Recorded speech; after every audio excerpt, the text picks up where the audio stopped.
Que Dieu vous bénisse. Amen. Voilà. Que Dieu bénisse aussi les frères Jamadé. Je crois qu'il était inspiré pour me demander de lire une écriture. Alors, je vais rappeler, avant de lire l'écriture que le Seigneur m'a mis à cœur, que Frère Branham nous conseille en tant que les chrétiens de lire notre Bible tous les jours. Amen. Je l'ai relu encore ce matin dans sa prédication intitulée « Écoutez-le ». Il est dit dans paragraphe 15. Donc c'est un devoir. Bon, de toutes les façons, si vous négligez de lire votre Bible tous les jours, le diable va vous attaquer. Et je suis sûr que vous allez perdre ces combats-là. Vous voyez? Mais si vous lisez la Bible, alors la Bible vous donnera la force. Et vous allez vaincre. Ainsi, nous allons nous lever. On va lire ensemble, avant de laisser la chair à notre bien-aimé frère Kanda. Nous allons lire ensemble Ésaïe. Je vous laisse le temps de les chercher. Ésaïe chapitre 12. C'est un merveilleux texte que je lisais ce matin. Et je crois que vous allez partager les mêmes sentiments. C'est toujours agréable de lire la parole de Dieu. Donc, Ésaïe 12, lisons ensemble à partir du verset 4 jusqu'au verset 6. Vous y êtes? Amen. Lisons au nom du Seigneur Jésus-Christ. Allons-y. Et vous direz à ce jour-là, qu'est-ce que vous direz? Louez l'Éternel. Invoquez son nom. Dites Amen. Amen. Continuons. Publiez ses œuvres parmi les peuples. Dites Amen. Amen. Rappelez la grandeur de son nom. Amen. Amen. La suite.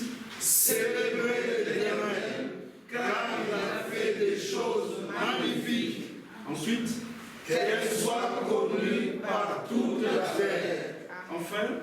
Poussez les de joie et d'allégresse, habitants de Sion, car il est grand au milieu de toi, le Saint d'Israël. Amen. Amen. Asseyez-vous.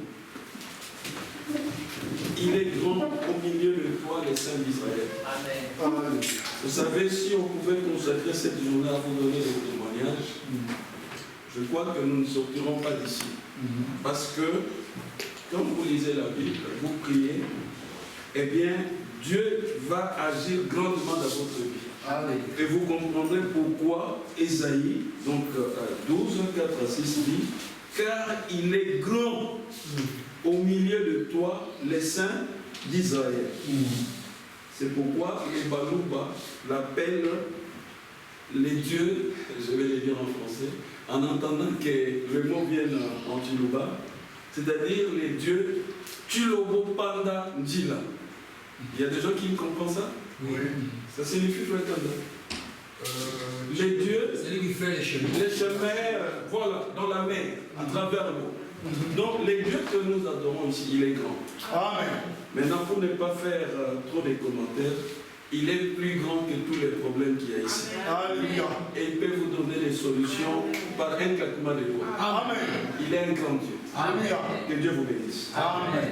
Je laisse la place à Frère.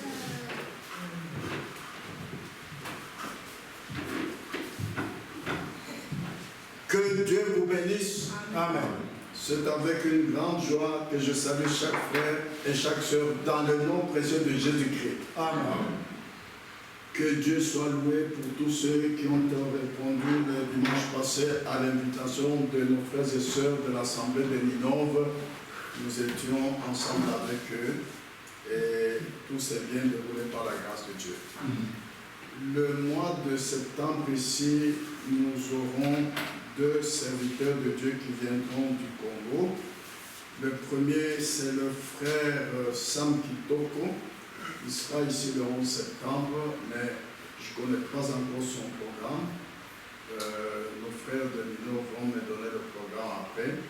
Et ensuite, frère Placide, qui est resté silencieux longtemps, il m'a enfin téléphoné au courant de cette semaine et il m'a dit qu'il revient ici en Belgique le 15 septembre. Amen. Amen. Que Dieu soit loué. Amen. Je vous invite à vous lever et nous irons dans la Bible.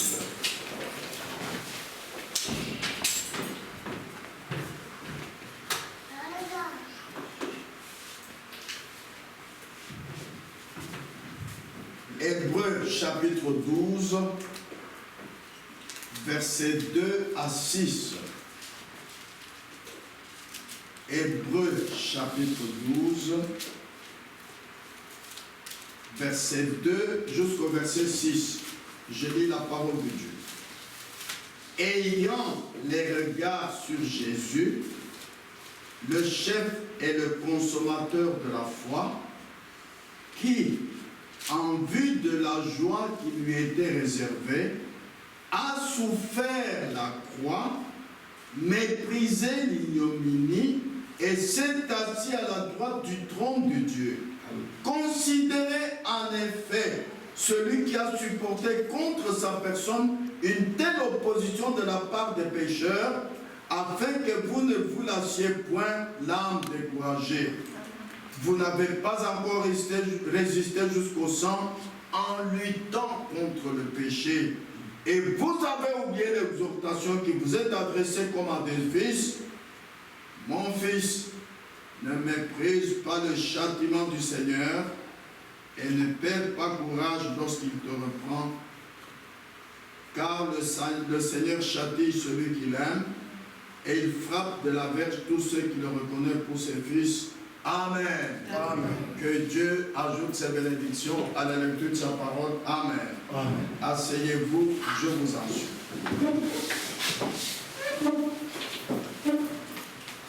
Au verset 5, nous avons lu Hébreux 12, 5. Et vous avez oublié l'exhortation qui vous est adressée comme à des fils.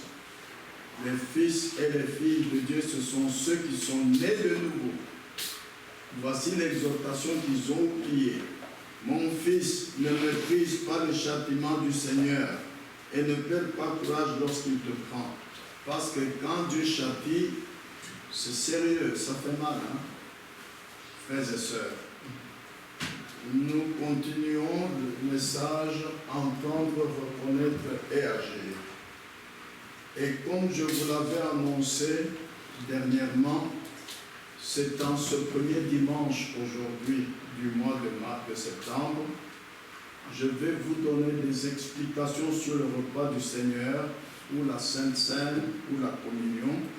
Et ensuite, nous mangerons le repas du Seigneur, peut-être le 3e dimanche de ce mois, ou le 4e dimanche, selon la conduite du Saint-Esprit. Je suis conduit à vous donner des instructions bibliques d'une manière profonde, car Jésus, quand il était ici sur terre en tant que pasteur, il a prêché la bonne nouvelle. Il a enseigné la parole et il a expliqué la parole. Je vous ai dit la fois passée, pourquoi est-ce que Jésus expliquait la parole? C'est quand il a constaté que ses disciples n'avaient pas compris ce qu'il leur a prêché ou ce qu'il leur a enseigné, alors il se mettait à expliquer les Écritures. C'est pourquoi, moi aussi, je suis conduit à vous donner des instructions bibliques d'une manière profonde et à vous expliquer les Écritures, conformément aux enseignements que je vous ai donnés pendant un an dans différents messages, car j'ai constaté qu'il y a des frères et des sœurs qui n'ont pas bien compris la parole qu'ils ont entendue concernant le repas du Seigneur. Et ils mangent indignement.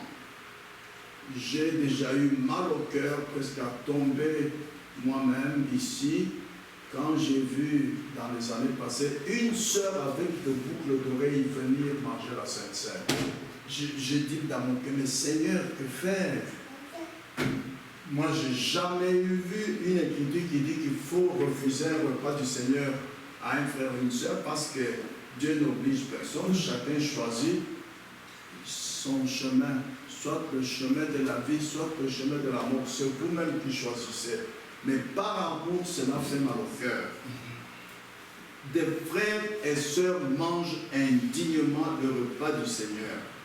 Alors que la Bible dit clairement, lisons 1 Corinthiens 11, versets 27 à 32. 1 Corinthiens 11, versets 27 à 32, j'ai lu la parole de Dieu. C'est pourquoi celui qui mangera le pain ou boira la coupe du Seigneur indignement sera coupable envers le corps et le sang du Seigneur. Que chacun donc s'éprouve soi-même et qu'ainsi il mange du pain et boive de la coupe. Car celui qui mange et boit sans discerner le corps du Seigneur mange et boit un jugement contre lui-même. C'est pour cela qu'il y a parmi vous beaucoup d'infirmes et de malades et qu'un grand nombre sont morts. Si nous nous jugions nous-mêmes, nous ne serions pas jugés. Mais quand nous sommes jugés, nous sommes châtiés par le Seigneur afin que nous ne soyons pas condamnés avec le monde. Amen. Amen. D'ailleurs, il y a quelques mois passés, je vous ai parlé du message de châtiment du Seigneur. Frères et sœurs, vous les entendez comme de beaux mots aux oreilles, mais quand le Seigneur châtie, ce n'est pas un jeu. C'est comme dans la chair. Vous, papa et maman, vous fouettez votre enfant. Ça ne chatouille pas, hein? Ça fait très mal. Du côté spirituel, c'est la même chose.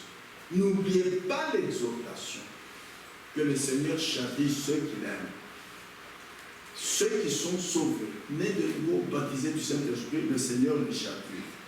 C'est pourquoi, quand j'ai constaté cela, par amour pour ces frères et ces sœurs-là, je n'ai réalisé le repas du Seigneur qu'une fois par an.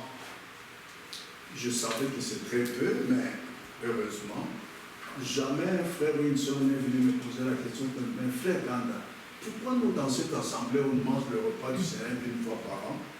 Maintenant, écoutez, c'est pas mon amour envers vous en tant que frères et sœurs, de peur que vous soyez châtiés par le Seigneur. Je vous ai donné l'occasion de mieux comprendre la parole et corriger vos erreurs et manger dignement le repas du Seigneur, afin que vous ne soyez pas châtiés par le Seigneur. En effet, quand j'ai regardé dans mes notes hier, quand je méditais, comme par hasard, j'ai vu que le dernier repas du Seigneur, nous l'avons eu le 4 septembre 2022. Mais, à partir d'aujourd'hui, dès que vous aurez reçu ces instructions bibliques et profondes que je vais vous donner pendant une semaine ou 2 semaines, ce sera tous les 2 mois qu'on va manger le repas du Seigneur, ou tous les 3 mois, par la grâce de Dieu, selon la conduite du Saint-Esprit. Écoutez ce que le frère Branham, le prophète de ce temps-ci, nous dit par le Saint-Esprit dans le message Ta bonté, au paragraphe 31. Il dit ceci: étant un prédicateur, je suis tenu par mon devoir envers Dieu de les expliquer, alors le sang n'est pas sur mes mains. Un prédicateur peut porter la responsabilité du peuple de Dieu parce qu'il n'a pas expliqué clairement les choses. Alors, le peuple de Dieu va en erreur. La Bible dit, mon peuple meurt par manque de connaissance.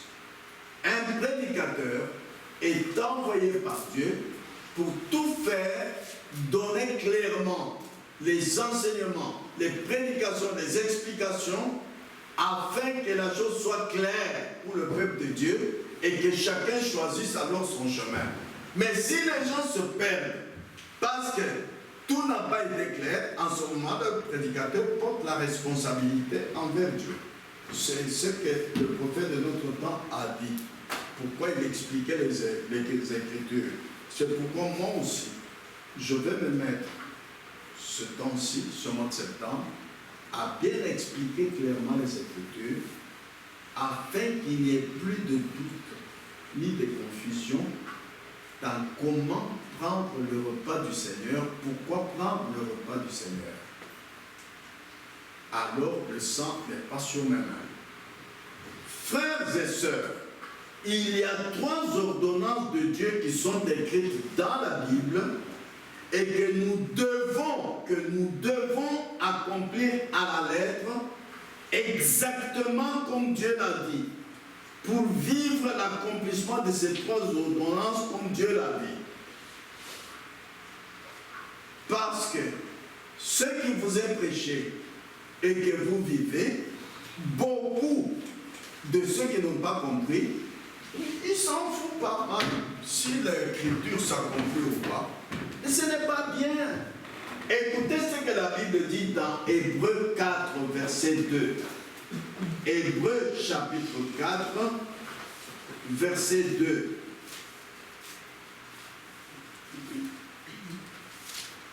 Je lis Hébreux 4, verset 2.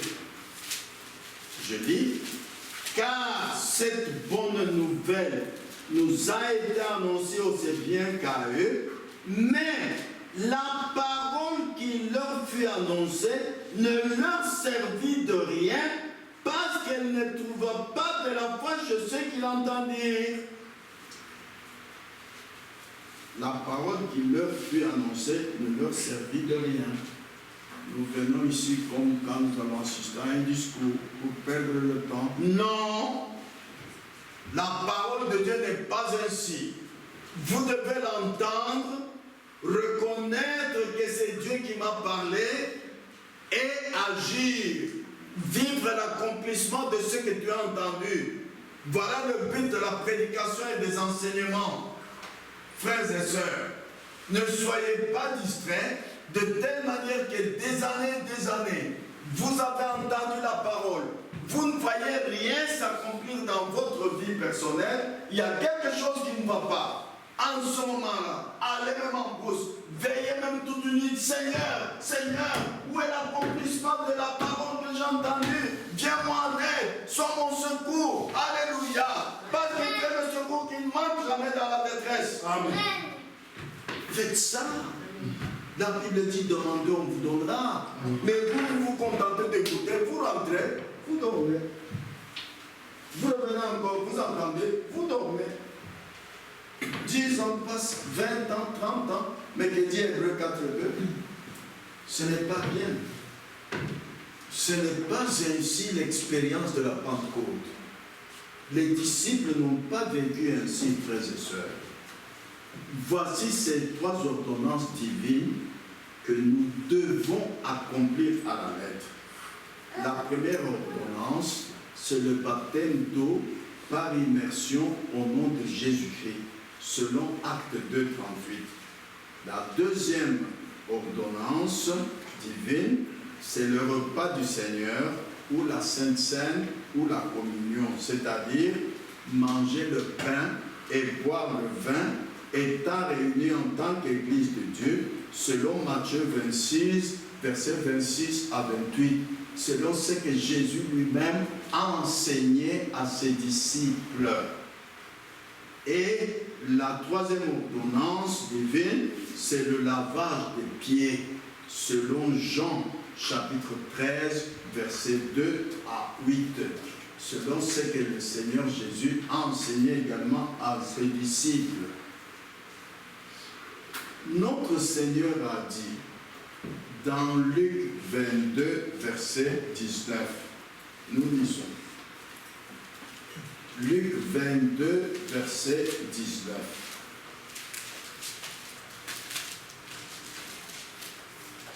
Je lis. Ensuite, il prit du pain et après avoir rendu grâce, il le rompit et le leur donna en disant, ceci est mon corps qui est donné pour vous. Faites ceci en mémoire de moi.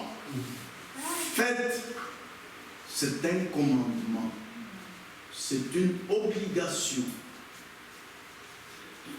Donc, si vous dites que j'ai cru et que vous ne mangez pas le repas du Seigneur, vous avez désobéi au commandement du Seigneur. Je vais vous montrer ce que ça signifie, celui qui ne mange pas le repas du Seigneur ou qui mange indignement. C'est obligatoire de manger le repas du Seigneur. C'est Jésus lui-même qui a enseigné cela.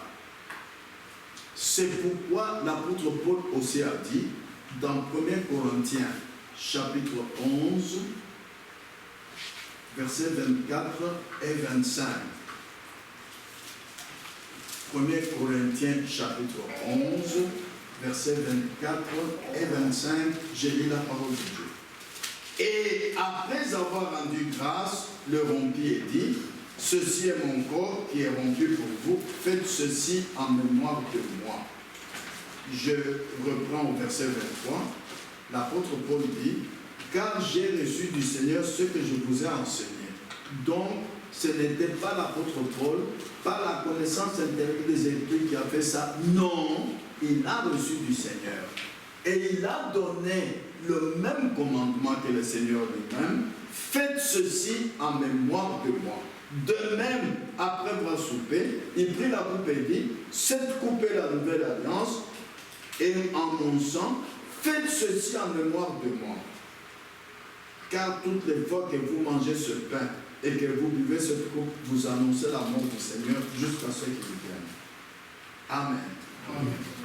Ces deux passages bibliques nous enseignent clairement que nous devons prendre le repas du Seigneur. Oui, tout croyant qui est né de nouveau, qui est baptisé dans l'eau au nom du Seigneur Jésus-Christ, doit prendre le repas du Seigneur. Pourquoi? Je vais vous le dire dans quelques instants.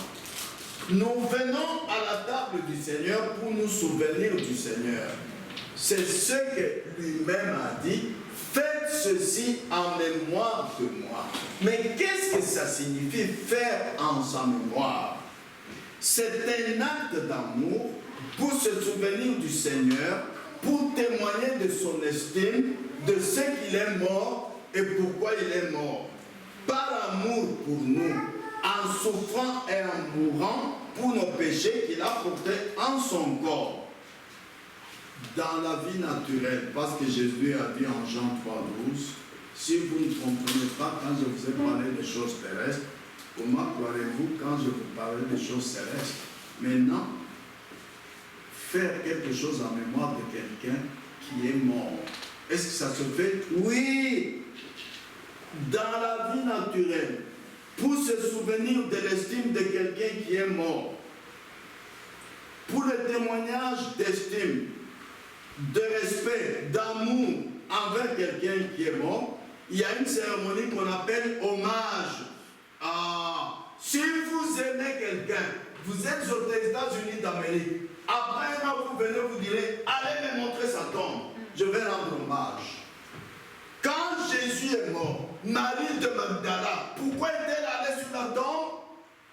C'est un acte charnel d'abord. Parce que quand vous aimez quelqu'un qui meurt, vous devez aller sur la tombe rendre hommage. Ça montre l'estime que vous avez envers cette personne. Ça montre l'amour que vous avez envers cette personne. Ainsi, frères et sœurs, vous comprenez que dans la vie spirituelle, si quelqu'un dit qu'il est un croyant, qu'il croit en Jésus-Christ, qu'il a été sauvé sur Jésus-Christ, par Jésus-Christ, et qu'il ne mange pas le repas du Seigneur, cela montre, qu'il n'aime pas le Seigneur. Oh, vous allez dire, mes frères, vous exagérez, c'est la Bible qui le dit. Lisons Jean 14, 23. Jean 14, 23, la première phrase seulement. Jean 14, 23.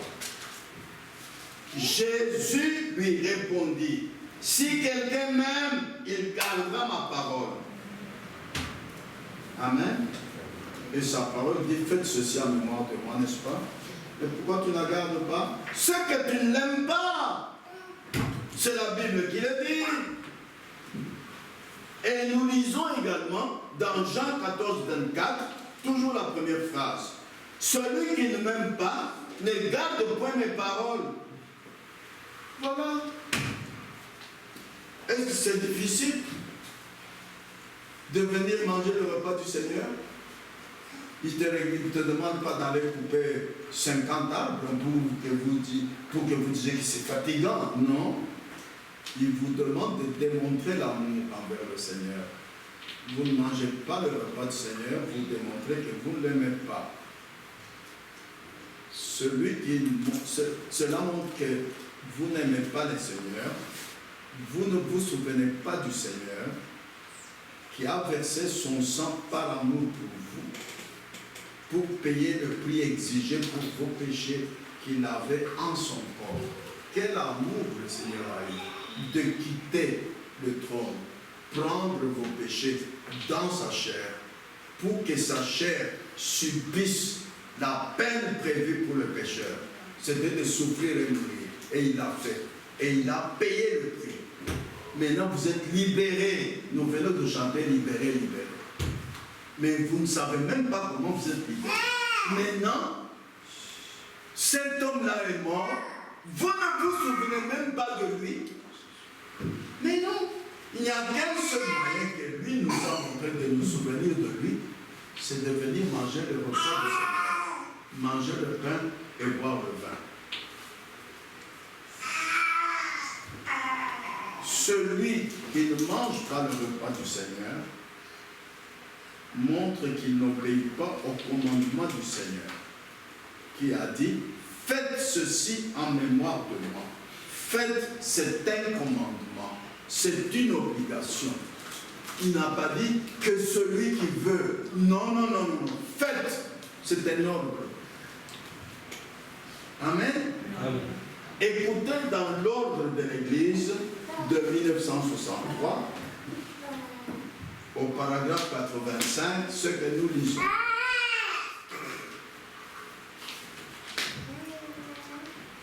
Nous ne venons pas ici pour fraterniser les uns avec les autres.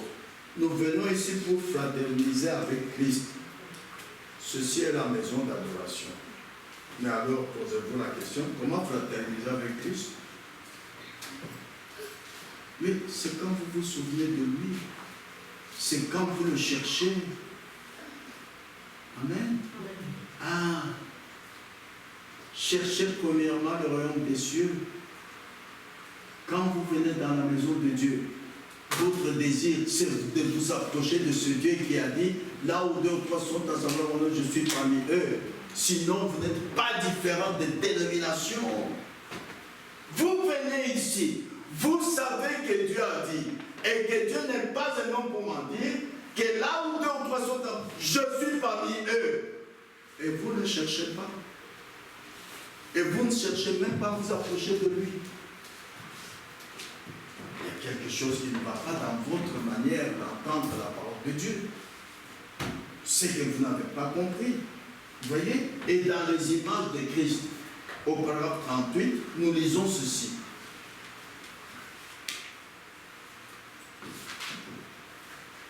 Je ne crois pas que le christianisme consiste au fait de se joindre à des églises ou des tribus. Je crois plutôt que c'est la réflexion de Jésus-Christ dans l'être humain, car nous sommes ses membres, des membres de son corps. L'Écriture dit que nous portons son image. Nous sommes les membres de son corps, oui. Quand vous êtes baptisé du Saint-Esprit, vous êtes membre du corps de Christ, c'est-à-dire vous êtes un avec Christ. Et quelqu'un qui ne mange pas le repas du Seigneur montre qu'il ne veut pas fraterniser avec Christ, montre qu'il n'est pas un avec Christ, montre qu'il n'est pas membre du corps de Christ. Alors, il est sur la voie de Judas. Regardez Judas, il avait bien pris la parole. Comme maintenant, vous êtes en train de l'écouter, que si vous ne mangez pas le repas du Seigneur, regardez Judas, Matthieu 26, 25. Judas qui le livrait, prit la parole et dit, est-ce moi la vie? Je lui ai répondu, tu l'as dit. Parce que Jésus avait dit, l'un de vous va me trahir, il va manger avec lui. Quand Judas a dit, est-ce moi, il a dit, oui, tu l'as dit. Et vous connaissez la suite, il a quitté l'assemblée, il est allé se pendre. Il a pris le chemin de la mort.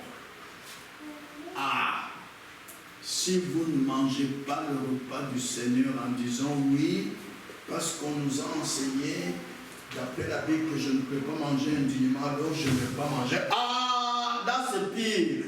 Vous prenez le chemin de Judas. Au lieu de demander comment faire pour venir en ordre avec la parole de Dieu et manger le repas, vous retirez carrément. C'est-à-dire, vous allez à la mort. Alléluia. Il y a deux chemins. Celui qui mène à la vie et l'autre, celui qui mène à la mort. Amen. Frères et sœurs, la Bible dit dans Hébreux 11, verset 6, lisons. Hébreux chapitre 11, verset 6. Parce que vous devez savoir ce que vous faites, vous devez avoir foi en ce que vous faites. Excusez-moi, avant de lire Hébreux, j'aimerais que ce soit rendu clair, que vous sachiez bien que cette parole s'adresse à ceux qui sont nés de nouveau et ceux qui sont baptisés du Saint-Esprit. Quand quelqu'un est né de nouveau, il est né de qui? De l'Esprit de Dieu, de Dieu. Et quand tu es né d'un père, tu portes son sang dans les veines, n'est-ce pas? D'une manière naturelle. Tu es un avec lui. Amen. Amen. Ah, c'est pourquoi le test d'ADN. Mais dans le spirituel aussi, faites votre test d'ADN. Vous qui êtes ici à l'église, regardez si vous appartenez à Dieu ou pas. Si Dieu est votre Père ou pas. S'il est un avec vous ou pas. Nous lisons 1 Corinthiens chapitre 6, verset 17. 1 Corinthiens chapitre 6, verset 17. Je lis. Mais celui qui s'attache au Seigneur est avec lui un seul esprit. Il n'a pas dit un seul corps, un seul esprit. Oui, celui qui est né de nouveau, c'est un croyant spirituel. Il se laissera conduire par le Saint-Esprit. Il connaît la voix du Seigneur, la voix du bon berger. Quand il exhorte, il entend et il obéit. Il aime ce qui est spirituel. Il a l'affection de l'esprit. Quand vous voyez quelqu'un, il aime les choses naturelles. Il aime les choses du monde. La parole est prêchée clairement. Quelqu'un ne joue pas au 4. Ce soir, il part au jour 4. Il n'est pas né de nouveau. Il n'a pas l'affection des choses de l'esprit. Ah! N'aimez point le monde, ni les choses qui sont dans l'homme. Si quelqu'un aime le monde, l'amour du Père n'est point en lui. Le Père aime tous les siens. Et il les connaît parce qu'ils sont prédestinés. Avant que Jacob et Ésaïe n'aient fait ni bien ni mal, il a dit, j'ai aimé Jacob et j'ai haï Ésaïe. Dieu connaît ses enfants prédestinés. Et quand tu es né de nouveau, tu es un en esprit avec lui. Tu connais sa voix. Quand tu te conduis, tu entends. Amen. Ah. Et maintenant, dans 1 Corinthiens 12, 13,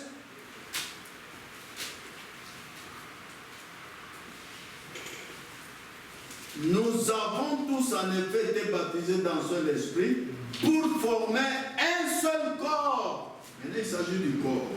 Soit juif, soit grec, soit libre, nous avons tous abreuvé d'un seul esprit. Ainsi, le corps n'est pas un seul membre, mais il est formé de plusieurs membres. Vous voyez? Ici, vous êtes un avec le Seigneur dans le corps. Mais quand vous êtes né de nouveau, vous êtes un avec le Seigneur dans l'esprit. Amen. Ah. Frères et sœurs, attention à ce que vous faites dans la maison de Dieu. vous devez savoir ce que vous faites et vous devez avoir foi en ce que vous faites. Parce que la Bible dit, dans Hébreux 11, verset 6, que je vous ai donné tantôt, Hébreux chapitre 11, verset 6, je lis, « Or, sans la foi, il est impossible de lui être agréable, c'est-à-dire d'être agréable à Dieu. Car il faut que celui qui s'approche de Dieu croie que Dieu existe, c'est-à-dire que Dieu est là. Mais qui est-il? Parce que Dieu peut se manifester sous plusieurs formes. Sous quelle forme est-il manifesté? Si tu entends cette personne dire, ah, Dieu m'a parlé, quand le prédicateur prêchait, Dieu m'a parlé, voilà. Celui qui a la foi croit que Dieu existe, il m'a parlé. Il m'a parlé dans les songes cette nuit. Et qu'il est le rémunérateur de ceux qui le cherchent. Amen. Quand vous venez écouter la parole de Dieu, et vous reconnaissez que c'est Dieu qui vous a donné cette parole, vous comprenez, alors vous agirez par le Saint-Esprit d'après ce que vous avez entendu. Parce qu'un croyant n'agit pas de lui-même, non. Un croyant est chair, mais Dieu te donne son esprit en toi pour te conduire à manifester les actes, à manifester les œuvres, à manifester sa puissance. Pas toi, l'Esprit de Dieu en toi. Amen. Amen. Et dans 1 Corinthiens, chapitre 15, verset 34, la Bible dit ceci. 1 Corinthiens, chapitre 15, verset 34.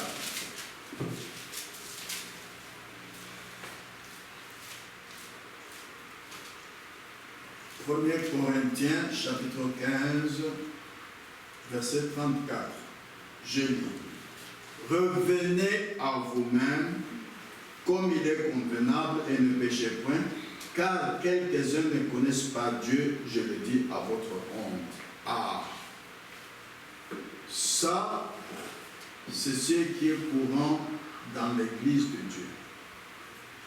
Les gens viennent, ils se contentent d'être membres d'une église. Moi, mon église n'est pas en erreur, ton église est en erreur.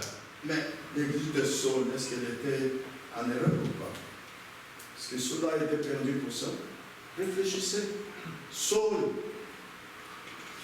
quand Jésus était sur terre, il était chez les pharisiens, n'est-ce pas? Une église en erreur. Et quand Jésus est monté au ciel, et qu'il a appelé Saul, Saul, pourquoi me persécutes-tu? L'appartenance à une église ne signifie rien du tout. Tant que c'est le temps de grâce, tous les enfants de Dieu, comme je vous l'ai dit, c'est écrit en Romains, ceux qu'il a connus d'avance, il les a prédestinés à être des fils et des filles. Ceux qu'il a prédestinés, il les a aussi justifiés. Ceux qu'il a justifiés, il les a sanctifiés. Ceux qu'il a sanctifiés, c'est lui qui le fait. Amen. Et Dieu ne peut pas échouer. Amen. Amen. Alors, frères et sœurs, enlevez cette mauvaise connaissance. L'appartenance d'un individu dans une église ne montre pas qu'il va se perdre. Non. Le salut, personne ne se sauve en disant « Moi, je vais quitter cette église, ça va. » Non, c'est Dieu qui sauve. Voilà le mélange des idées charnelles qui contredisent la Bible. Tu ne peux pas te sauver. Qu'il y a quelqu'un là chez les catholiques, tu peux être avec lui en enlèvement le jour de l'enlèvement. C'est pourquoi Jésus a dit, les femmes prostituées vous dévanceront dans le royaume des cieux. Ne vous vendez pas parce que vous êtes dans une église qui croit la vérité, où il n'y a pas d'erreur, où l'on ne baptise pas au nom du Père, du Fils et du Saint-Esprit, mais on baptise selon l'enseignement biblique au nom de Jésus-Christ. Cela ne veut rien dire. Judas était dans la meilleure église, avec le meilleur pasteur du monde. Où est-ce qu'il est? il est perdu. Beaucoup de frères et sœurs tiennent compte de leur appartenance à une bonne église. Ce n'est pas une bonne pensée. Non. C'est antibiblique. Et ils ne connaissent pas Dieu. La seule façon de connaître Dieu, c'est de suivre la conduite du Saint-Esprit. Pas d'être dans une bonne église. Non. Non, non, non, non, non. Quand Saul, qui était chez les pharisiens, a suivi la conduite du Saint-Esprit, il est venu maintenant dans la bonne église, dans l'église de Dieu. C'est démodé, mais c'est le programme de Dieu. Jésus a dit, quand le consolateur, l'Esprit de vérité viendra, il vous conduira dans toute la vérité. Jésus-Christ est le même, hier, aujourd'hui, éternellement. Dieu est connu par l'Esprit et par la révélation du Saint-Esprit. Jésus, Dieu manifesté dans la chair humaine, d'après Jean 1,14, quand il a dit à ses disciples, qui dit-on que je suis moi le Fils de l'homme? Ils disent que tu es prophète, tu es celui. Et il dit, vous, qui dites-vous que je suis? Une seule main a été levée, celle de Pierre. Tu es le Christ, le Fils du Dieu vivant. Il a dit, bravo Pierre, tu es intelligent. C'est ton église, la bonne église qui t'a pris ça. Non! Il a dit, la chair et le sang ne t'ont pas révélé cela. C'est mon Père qui est dans les cieux qui t'a révélé cela. Et je te dis que tu es Pierre. Sur ce roc, je bâtirai l'église. Retenez fermement que toute l'église de Dieu tout entière est bâtie, non pas sur la bonne doctrine de l'église, non pas sur le bon enseignement qu'ils reçoivent, non, sur la révélation du Saint-Esprit.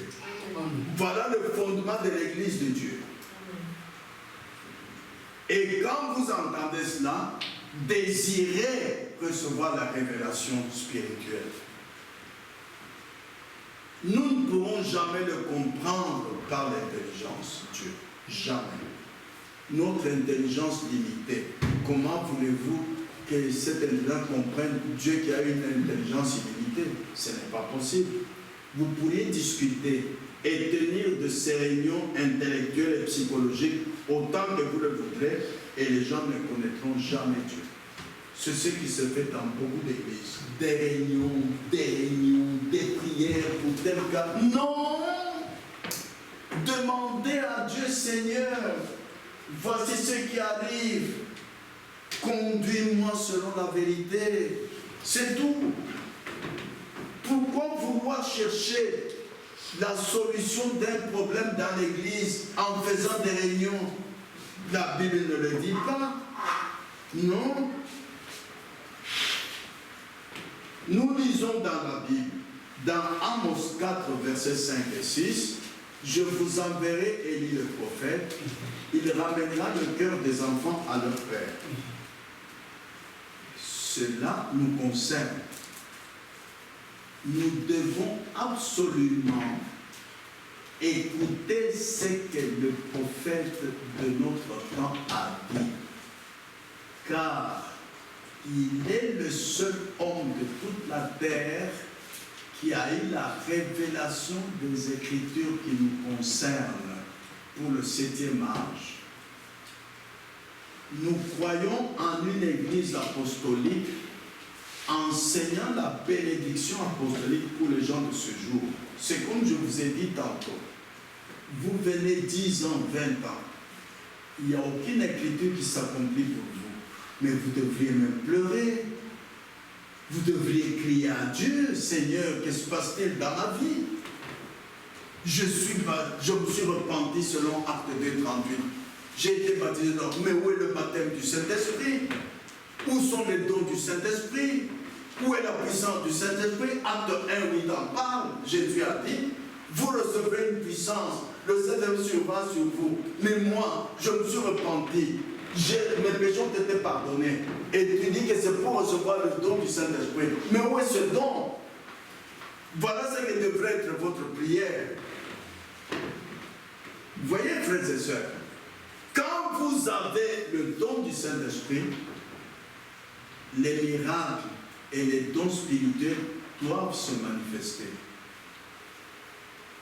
Vous connaîtrez la voix du Saint-Esprit qui vous parle, qui vous condamne, qui vous exhorte, qui vous enseigne. Voilà comment sera votre vie. Mais maintenant, il y a une seule chose qui nous intéresse. Dans l'Église apostolique, comment les gens de cette Église apostolique vivaient-ils? Nous lisons dans Actes 4, verset 32.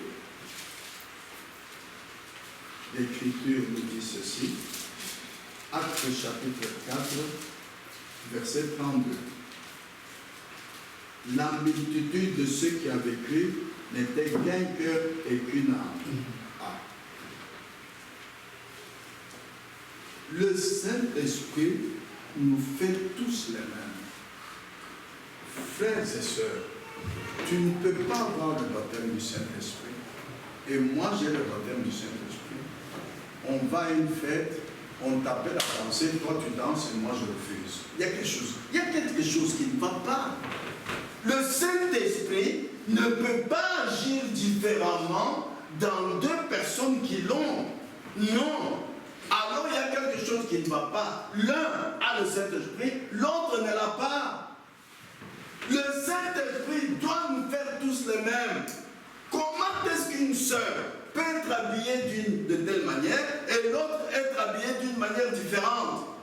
Mais si, sœur, vous aviez compris la parole qui vous est prêchée, si vous aviez compris quelle était l'expérience de Pentecôte, comment vivaient les apôtres, vous diriez, ah, mais comment est-ce que je m'habille différemment de ma sœur? Non, il y a quelque chose qui ne va pas. Il y a quelque chose. Et la nuit,